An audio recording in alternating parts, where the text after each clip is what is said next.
మన ఇంట్లోనే చాలా ఈజీగా పసుపు మరియు పిండితో వినాయకుని ఎలా తయారు చేసుకోవాలో మనం ఈ వీడియోలో చూద్దాం.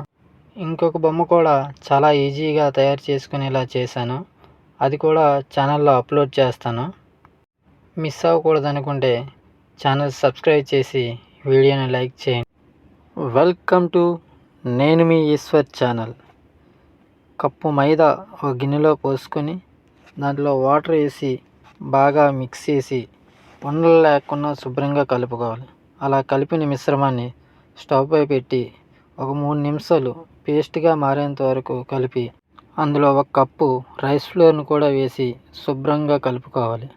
అలా కలిపిన దాంట్లో మరొక అరకప్పు వరకు పసుపు కలుపుకొని శుభ్రంగా ముద్దలా చేసి ఆ మిశ్రమాన్ని ఈ రకంగా ఉండలుగా చేసుకోవాలి. ఇది కిరీటం కోసం, అది తొండం ముఖ భాగంకి, ఈ 2 చెవుల కోసం, ఈ 2 చేతులకి, ఇది బాడీ పార్ట్ కోసం, ఈ కింద 2 లెగ్స్ కోసం. బొమ్మకు బేస్మెంట్ కోసం ఏదైనా ఒకటి బాక్స్ కానీ ఏదైనా ఒకటి తీసుకొని దానిపైన లెగ్స్ కోసం తీసుకున్న బాల్స్ 2 ఈ వీడియోలో చూపిన విధంగా అలా 2 సమానంగా క్రాకులు లేకుండా శుభ్రంగా చేసుకోవాలి. అలా చేసిన లెగ్స్ని ఆ బాక్స్పై ఏదైతే మనం తీసుకుంటామో బేస్మెంట్ కోసం ఆ బేస్మెంట్పై ఇవి ఇలా చూపిస్తున్నట్టుగా శుభ్రంగా అతికించాలి. 2 సమానంగా శుభ్రంగా అతికించుకోవాలి పడిపోకుండా. అలా అతికించిన దానికి మధ్యలో 2 లెగ్స్కి మధ్యలో కూడా చిన్నది ఆ పిండి ముద్దను అలా సెట్ చేసి పెట్టాలి. అలా సెట్ చేసిన దానిపైన బాడీ పార్ట్ కోసం ఉంచుకున్న పెద్ద బాల్ను దానిపై పెట్టి అలా అతికించుకోవాలి.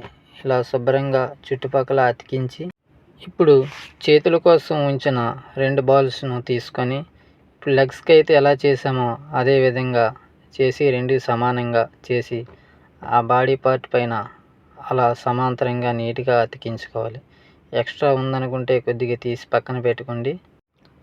ఇలా వీడియోలో చూపించినట్టు నీట్గా హ్యాండ్స్ని బాడీ పార్ట్కు అతికించుకొని ఆ మిగిలిన ఎక్స్ట్రా ముద్దను కూడా ఈ పైన పెట్టి వీడియోలో చూపిస్తున్న విధంగా ఆ హ్యాండ్స్ పైన నీట్గా మళ్ళీ అతికించి అలా శుభ్రంగా గ్యాపులు కనిపించకుండా నీట్గా అతికించాలి. ఇప్పుడు తొండం కోసం ఉంచిన ముద్దలో సగం తీసి రౌండ్గా చేసి హెడ్గా సెట్ చేయాలి.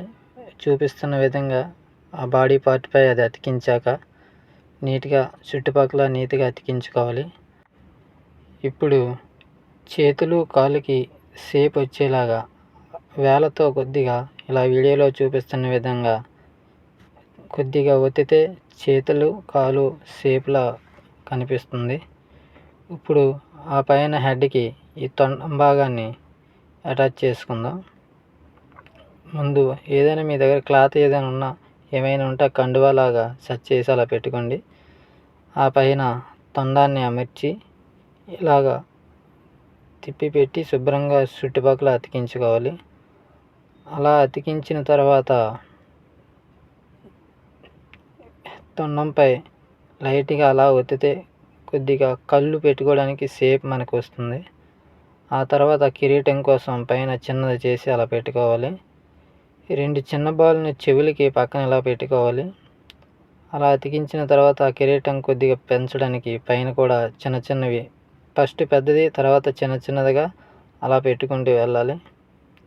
అలా పెట్టి అది కిరీటాన్ని నీట్గా అతికించాలి. తర్వాత చిన్న తాడు చూసుకొని జంగిం టైప్లో అది మనం సెట్ చేసి పెట్టాలి. హెడ్ పెట్టకముందే పెట్టాలి. నేను మర్చిపోయాను, అందుకని లేట్గా పెట్టాను. మీరైతే హెడ్ పెట్టే ముందే పెట్టుకోవాలి. ఇప్పుడు మనం కళ్ళు కోసం చిన్న కన్నాలు చేసి పెయింటింగ్ వేసి లేదంటే మిరియాలు కానీ ఏవైనా పెట్టుకోవచ్చు.